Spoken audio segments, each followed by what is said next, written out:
많은 분들이 알고 있음직한 좀 낡은 이야기 하나 하겠습니다.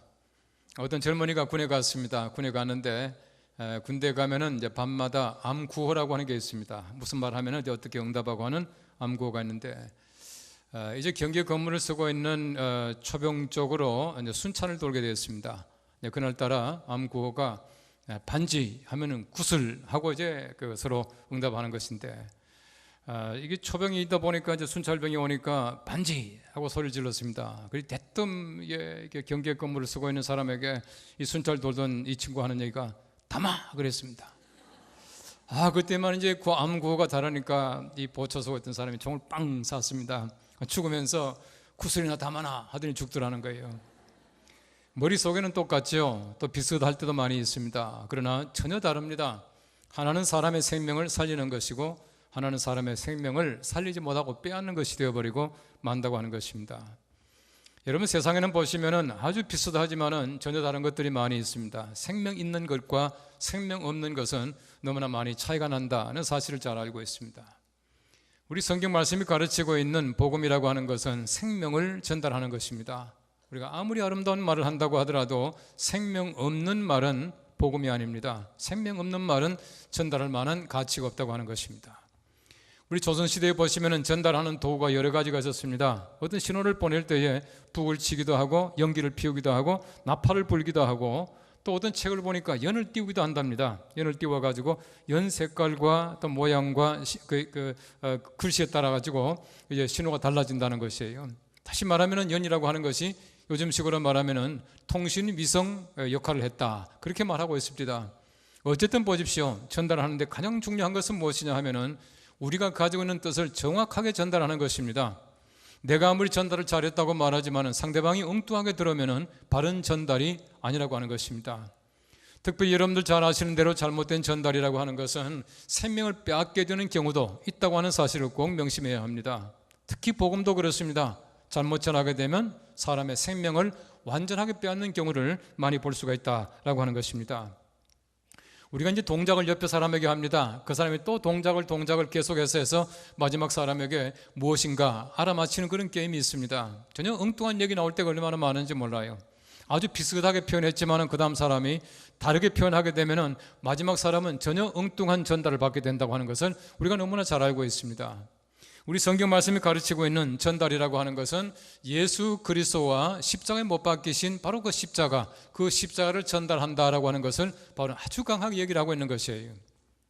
여러분, 에디슨 하면은 에디슨이 말한 여러 가지 많은 말들을 생각합니다. 1%의 영감과 99%의 노력이다라고 그렇게 알고 있습니다. 어떤 분이 물어봤습니다. 그 말이 맞습니까? 그렇게 말했더니 에디슨이 말했습니다. 내가 말한 것은 1%의 영감이 없이는 99%의 노력도 소용없습니다 라고 하는 뜻이었습니다. 그런데 신문기자가 잘못 전달해서 내가 마치 1%의 영감보다는 99%의 노력을 강조하는 사람처럼 그렇게 표현되었습니다, 그렇게 말하고 있다는 것입니다. 지금도 우리가 그렇게 많이 알고 있습니다. 다시 말하면 한 사람의 잘못된 전달로 말미암아 그 의중에 있던 생각이 전혀 다르게 표현되는 경우도 많이 있다라고 하는 것을 우리가 잘 알고 있습니다. 여러분, 성경 말씀에 사도 바울이 간절하게 전하고자 원했던 것은 십자가에 못 박히신 예수 그리스도라 그렇게 말합니다. 우리 세상에 어떤 것 아닙니다. 여러분, 성경 말씀 보시면 얼마나 많은 내용들이 있습니까? 역사적인 얘기가 많이 있습니다. 문화적인 얘기가 많이 있습니다. 또는 윤리적인, 도덕적인 얘기 참 많이 나와 있습니다. 그런데 바울이 간절하게 전하고 싶어 했던 것은 십자가에 못 박히신 예수 그리스도 그것 외에는 어떤 것도 아니었다라고 말하고 있는 것입니다. 여러분 잘 아시는 대로 사도 바울이 복음을 전하고자 하는 열망이 얼마나 대단했습니까? 고린도전서 9장 16절 말씀 말합니다. 내가 복음을 전할지라도 자랑할 것이 없으면 내가 부득불할 일임이라. 만일 복음을 전하지 아니하면 내게 화가 있을 것이로다라고 말하고 있습니다. 복음 전하는 그 내용과 열망을 분명하게 말하고 있는 것입니다. 내가 전하는 것은 복음입니다. 그리고 내가 복음을 정말 내가 전하기를 원합니다라고 하는 열정, 이 열정을 지금 사도 바울은 전달해 주고 있는 것입니다. 우리가 전달한다라고 할 때 가장 중요한 것은 무엇이냐면은 있는 그대로, 본 그대로 정확하게 전달해 주는 것입니다. 여러분, 사람들이 본 것을 그대로 전달한다, 참 어려워요. 아마 우리 여러분 가족께서 오늘 혹시 못 나오신 분 계실지 몰라요. 그럼 이제 가서 물어봅니다. 목사님 뭐라고 설교합니까? 물어보면 좋은 말 했어. 이거 끝나잖아요. 전달이 그렇게 어렵습니다. 아마 제가 30분 설교하지만은 여러분들이 집에 가서 20분 정도 전달할 수 있는 사람은 제가 볼 때는 거의 없습니다. 전달이 안 됩니다. 왜 그렇습니까? 전달 그 자체가 있는 대로 전달한다는 것은 그렇게 어렵다는 것을 말해주고 있는 것입니다. 사도 바울 보십시오. 바울은 예루살렘에 올라가서 체포되게 됩니다. 잡히게 되었습니다. 사도행전 22장 15절 말씀을 보시면은 예루살렘에 잡혀서 본인이 다메섹 가다가 들었던 그 말씀을 전하고 있는 것입니다. 이렇게 말합니다. 내가 그를 위하여 모든 사람 앞에서 내가 보고 들은 것에 증인이 되리라. 예수님께서 바울에게 말씀하신 것이에요. 바울이 왜 나갑니까? 무슨 증인이 됩니까? 왜 나가서 담대하게 말씀을 외칩니까? 내가 보고 들은 것에 증인이 되게 하겠다라고 하신 예수님의 그 말씀에 따라서 본 것과 들은 것을 정확하게 전달해 주는 것이에요. 여러분 사도행전 4장 말씀해 보시면은 베드로와 요한이 수많은 사람들로부터 압박을 받습니다. 도무지 전하지 말라고 그런 어떤 그 위협을 받았습니다. 그럼에도 불구하고 말씀을 전합니다. 베드로가 말합니다. 우리는 보고 들은 것을 말하지 아니할 수 없다. 그렇게 말하고 있습니다. 본 것과 들은 것을 절대로 전하지 않을 수 없습니다 라고 했습니다. 가장 정확한 전달은 내가 본 것입니다. 그리고 내가 들은 것입니다. 그리고 용감하게 보고 들은 것을 전하는 그 마음 자세를 가져야 한다는 것입니다. 아도르노라고 하는 사람이 그런 말을 했습니다. 그릇된 전달 속에 올바른 삶이란 있을 수 없다 그렇게 말했습니다. 전달을 잘못하게 되면 삶이 얼마나 망가지는지 몰라요. 사도 바울이 그렇게 원했던 간절한 예수 그리스도와 십자가, 우리 마음속에 늘 열망을 가지고 정말 예수 그리스도의 십자가를 잘 전할 수 있는 귀한 전도자들 되시기를 간절히 바랍니다. 오늘 성경 말씀 첫째는 말합니다. 표적도 지혜도 전할 가치가 없습니다 라고 말하고 있습니다. 오늘 고린도전서 1장 22절 말씀에 바울이 말합니다. 유대인은 표적을 구하고 헬라인은 지혜를 찾으나. 무슨 말입니까? 유대 사람들은 표적을 열심히 추구합니다. 헬라 사람들은 지혜를 열심히 추구하지만은 이 모든 것 전부 다가 전할 만한 가치가 있는 것이 아니다라고 하는 얘기입니다. 말씀드린 대로 성경 보십시오. 얼마나 많은 내용이 있습니까? 얼마나 좋은 말씀들이 많이 있습니까? 그런데 우리가 전해야 하는 가치 있는 말씀은 십자가에 못 박히신 예수 그리스도다 이 말입니다. 어떤 것도 가치 있는 것이 아니에요. 무가치한 것을 전하는 사람들이 얼마나 많은지 모릅니다. 정말 가르치는 것은 우리가 예수 그리스도가 십자가에 못 박히신 바로 그것, 그 외에 어떤 것도 가치 있는 것이 아니다라고 하는 것이에요. 여러분 사실 표적과 지혜라고 하는 것은 인간이 추구하는 가장 중요한 것 가운데 하나예요. 바꿔 말하면 표적 얼마나 중요합니까? 여러분 사람들이 생각합니다. 내가 보기만 하면 믿을 것 같다 말하는 사람들이 얼마나 많은지 몰라요. 예나 지금이나 마찬가지입니다. 수많은 사람들이 보여달라고 말합니다. 보면 믿겠다고 말합니다. 하나님 어디 계시냐고 말합니다. 그런데 만일에 보였다면 하나님은 하나님이 아닙니다. 수많은 사람들이 표적을 원해요. 무엇인가 보기를 원합니다. 인간의 지혜 보십시오. 얼마나 인간의 지혜가 발달했습니까? 인간의 과학과 기술과 지식과 지혜라고 하는 것은 엄청나게 진보하고 있습니다. 이 모든 진보한 지식에 대해서 지혜에 대해서 사람들은 추구하면서 또 한편 신뢰를 가지고 있다는 얘기입니다. 그런데 잘 보십시오. 표적을 추구한다는 것도 엄밀하게 말하면 하나님의 신뢰를 부정하는 것을 말하고 있습니다. 하나님 보이지 않는 분이시거든요. 보이지 않는 하나님께서 하시는 모든 일들을 내가 반드시 봐야 믿겠다. 이거는 하나님 신뢰하지 않는 모습이에요. 하나님 신뢰하는 사람들은 표적이 아니라 말씀 가운데 살아계시는 하나님을 믿고 의지하고 따라가는 것이에요. 하나님의 어떤 것도 말씀의 어떤 것도 참 표적이 아닙니다. 우리 사람의 눈으로 보았다 믿을 수 있겠습니까? 이것 가지고 절대 믿지 못한다는 얘기입니다.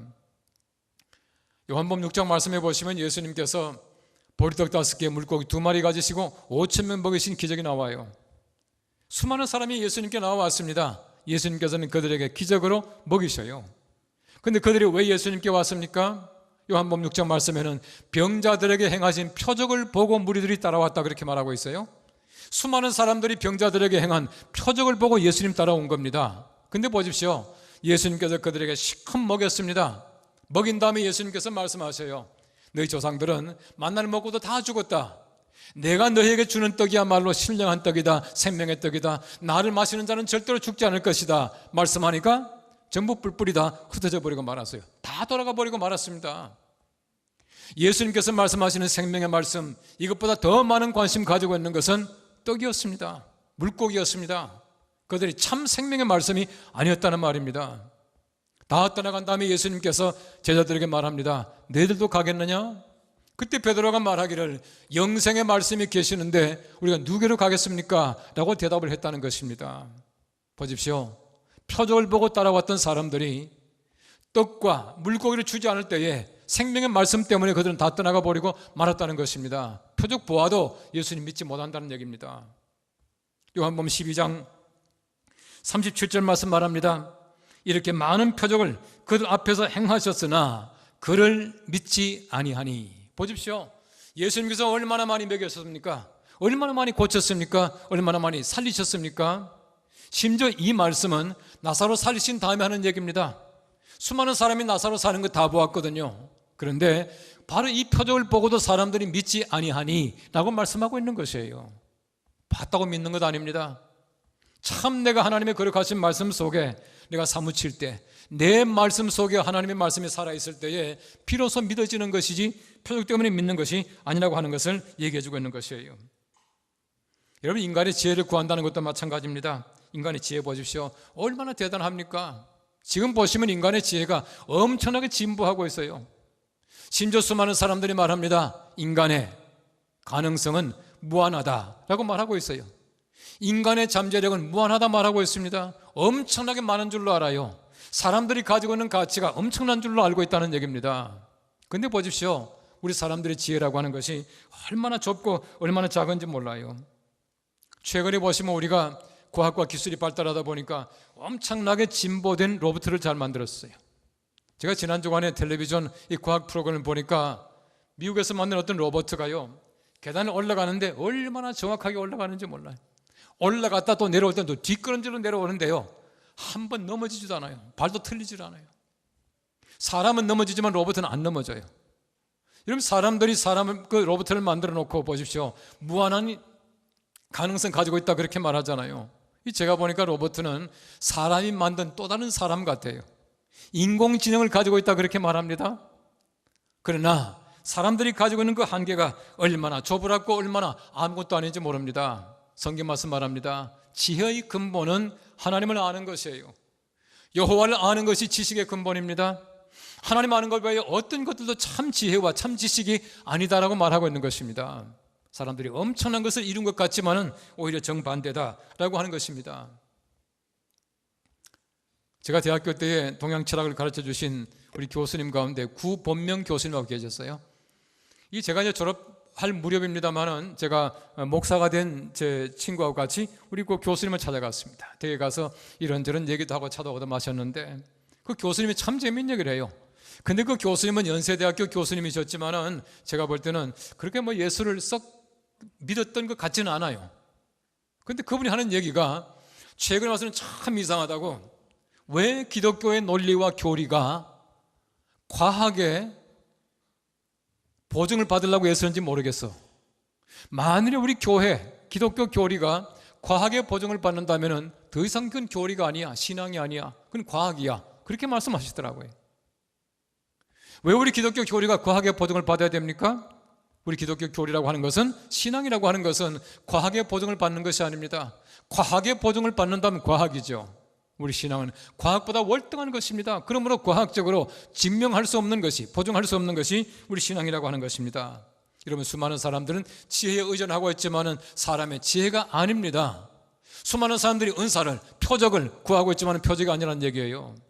얼마나 수많은 사람들이 보여달라고 애쓰고 있습니까? 주여 보여주시옵소서. 얼마나 간구합니까? 보는 것이 문제가 아니에요.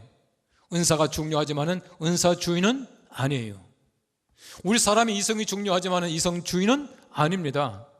신비는 굉장히 중요합니다. 그러나 신비주의에 빠지면 안 된다는 얘기예요.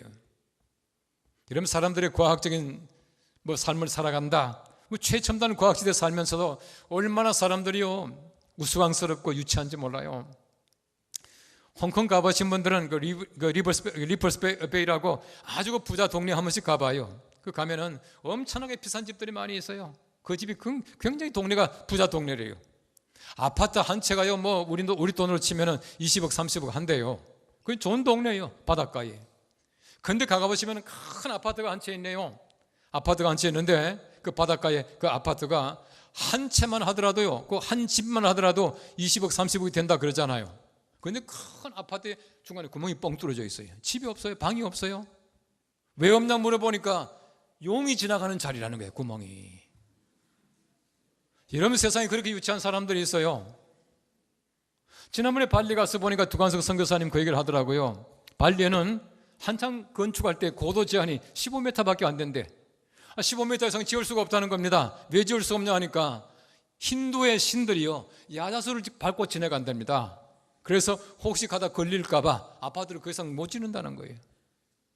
이런 아파트도 하나 못 지나가는 용을 믿고 있어요? 아파트는 넘어가지 못하는 신이 신입니까? 그 신을 믿고 있다는 얘기입니다.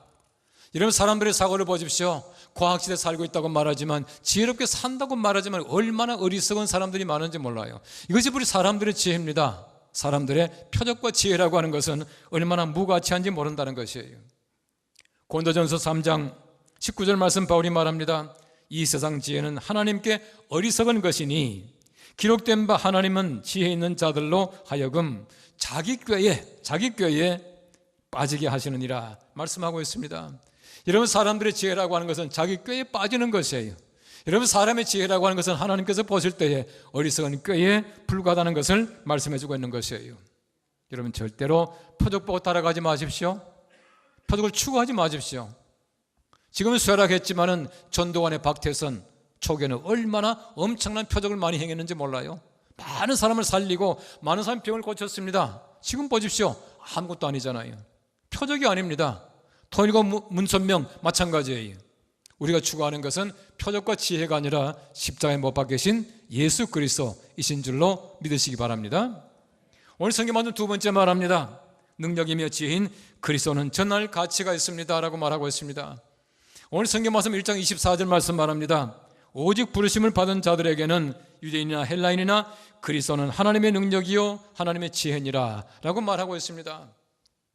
왜 사도 바울은 십자가에 못 박히신 예수 그리스도만을 증거합니까? 하나님의 능력이며 하나님의 지혜이기 때문에 그렇다라고 말씀하고 있는 것이에요. 이 성경 말씀에서 사도 바울은 인간의 지혜와 하나님의 지혜를 대비하고 있는 것입니다.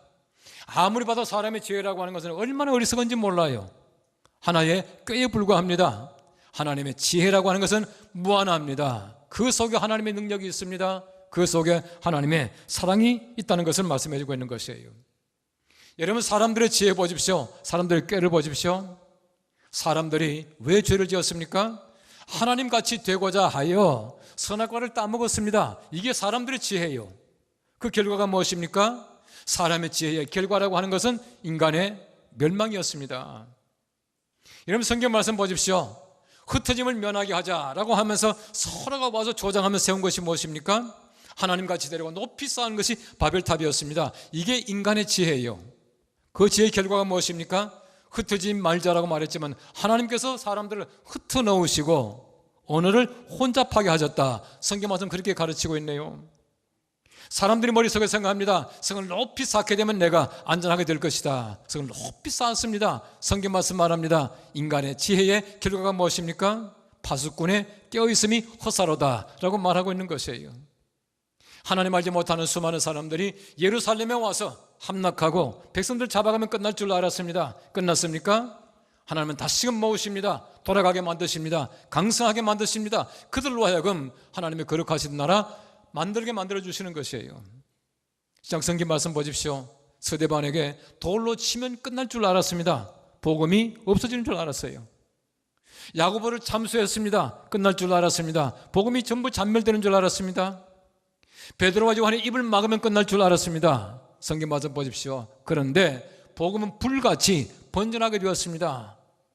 이것이 하나님의 사람들의 지혜라고 하는 것입니다. 인간의 꾀와는 비교가 되지 않는다는 사실을 말씀해 주고 있는 것입니다. 그래서 바울은 말합니다. 고린도전서 1장 25절 말씀 말합니다. 하나님의 어리석음이 사람보다 지혜롭고 하나님의 약하심이 사람보다 강하니라. 하나님의 약하심 사람보다 강하다 말씀하고 있는 것이에요. 십자가 달리신 예수 그리스도를 증거합니다. 이것이야말로 가장 강한 메시지입니다. 이것이야말로 진정한 복음이라는 사실을 말씀해주고 있는 것이에요. 예수 그리스도를 믿는 사람에게는 하나님의 능력이 있습니다. 하나님의 지혜가 있습니다. 그래서 예수를 믿는 사람들은 가난을 극복해 나가고 무지를 극복해 나가고 항상 올바르게 살아가고 세상을 아름답게 만들어가는 것이에요. 예수를 믿는 민족이 잘 되었습니다. 예수를 믿는 가정이 잘 되었습니다. 예수를 믿는 사람이 잘 되었습니다. 왜 그렇습니까? 그 복음 속에는 하나님의 능력과 하나님의 지혜가 있기 때문에 그렇습니다. 우리나라 보십시오. 예수 믿고 나서 우리나라가 얼마나 잘 되었습니까? 세계에서 너무너무 좋은 나라가 우리나라 아니겠습니까? 지난 주간에 우리 어느 목사님이 자기가 받았다 그러면서 재밌는 글을 저한테 보내줬어요. 읽어보니까 이런 얘기입니다. 우리 한국, 대한민국이라고 하는 나라가 전 국민의 90%가 국기를 소지하고 있는 나라가 대한민국이래요. 이런 나라가 세계에 없답니다. 그리고 대한민국이라는 나라가 정말 IQ 3자리 이상 되는 IQ를 가지고 있는 나라, 3나라 중에 한 나라가 우리나라예요. IQ가 평균 105 이상 되는 나라가 우리나라밖에 없답니다. 우리나라 사람들이 세계에서 일 많이 하기로 둘째고요, 또 많이 놀기로 셋째랍니다. 그래서 잠자지 않는 나라 그렇게 말하더라고요. 잠을 그렇게 안 자고 살아가는 나라랍니다. 문맹률이 1% 미만인 유일한 나라가 대한민국입니다. 지하철과 또 버스에 노약자석이 있는 나라가 세계 5나라 중에서 우리나라가 한 나라다 그렇게 말합니다. 세계에서 여성부가 있는 유일한 나라가 대한민국이에요. 유럽 통계에 의하면 세계 여자 가운데서 가장 아름답고 미모, 가장 아름다운 여성이 바로 대한민국 사람이랍니다. 그 의수를 많이 빌렸습니다. 예. 세계 4대국 미국과 중국과 일본과 러시아를 우습게 생각하는 나라가 대한민국이에요. 이런 보십시오. 유대 사람들을 게으름뱅이로 취급하는 나라가 대한민국이랍니다. 얼마나 발달했습니까? 예수 믿고 나니까 얼마나 우리가 좋아졌습니까? 얼마나 세계 1위가 많습니까? 참 많이 있습니다. 예수를 믿으면 문명을 퇴치하게 되고 문화를 발달시키게 되고 경제를 발전시키게 돼요. 교육이 발전합니다. 그런데 수많은 사람들은 기독교의 가치를 알지 못하고 우리 교회를 폄훼하고 기독교를 폄훼할 때가 참 많이 있습니다. 우리 복음을 알게 해야 하는 까닭이 바로 거기에 있다라고 하는 사실을 말씀해주고 있는 것이에요. 이단 가운데 보시면 하나님의 교회라고 하는 안상홍 증인회라고 하는 이단이 있습니다. 그 이단은 십자가를 부정하고 십자가를 우상화하고 십자가를 절대로 반대하는 그런 이단이에요. 여러분, 사실 우리 십자가라고 하는 것은 주 431년도에 처음으로 교회 안에 걸게 됐고요, 586년경에 교회 바깥에 십자가를 매달았어요. 그런데 어쨌든 그 사람들이 하는 얘기는 십자가는 우상이다, 퇴치해야 된다 라고 많이 말합니다. 우리가 십자가를 믿습니까? 십자가 믿지 않아요. 십자가 우상화합니까? 절대로 아니에요. 우리가 왜 십자가를 그려놓습니까? 왜 필요합니까? 십자가는 우리 상징입니다. 예수 그리스도를 믿는 것이지 십자가 믿는 것이 아니에요. 그런데 왜 이단들이 십자가를 퇴치합니까? 왜 부정합니까? 아주 간단합니다. 그들은 그들의 교주를 메시아로 생각하거든요. 재림인 줄 생각합니다. 그렇기 때문에 예수 그리스도를 무력화하는 것이에요. 십자가와 예수 그리스도를 무력화해야 자기들의 교주가 더 위대할 거 아닙니까? 그래서 반대하는 것입니다. 십자가는 예나 지금이나 구원의 능력입니다. 십자가에 못 박히신 예수 그리스도를 우리가 전달하는 것, 전파하는 것이 우리 사명이라고 하는 것이에요. 여러분, 그 메시지 릴레이라고 하는 게임이 있습니다. 우리가 어떤 그 센텐스를, 그 문장을 쭉 전달하면서 제일 마지막에 더 바르게 말한 팀이 이기는 그런 게임이 있어요. 근데 말을 전하다 보면은 그때 가면은 아주 다른 얘기 나올 때가 많이 있습니다. 이 다른 얘기를, 바로 이 그 메시지 릴레이를 미국 사람들은 뭐라고 말하냐면 러시안 릴레이 그렇게 말합니다. 러시아 사람들은 아메리칸 메시지 그렇게 말합니다. 서로 상대방을 폄훼하는 것이에요. 어쨌든 보십시오. 정확하게 전달한다라고 하는 것은 얼마나 어려운지 몰라요. 복음이라고 하는 것이 2000년 동안 내려오면서 수없이 변질되었습니다. 왜곡되었습니다. 다르게 전달되었습니다. 우리 사명이 무엇입니까? 예나 지금이나 십자가의 복음이라고 하는 것은 정확하게 전달해야 하는 것입니다. 십자가에 못 박히신 예수 그리스도, 이분만이 우리가 전달해야 할 전달의 내용이다라고 하는 것이에요. 바울이 그렇게 열망했던 십자가에 못 박히신 예수 그리스도, 예수 그리스도를 전함으로 말미암아 우리가 모두 세상에 나가서 바울 같은 열정 있는 전도자, 하나님의 귀한 종들 되시기를 간절히 바랍니다. 기도하겠습니다.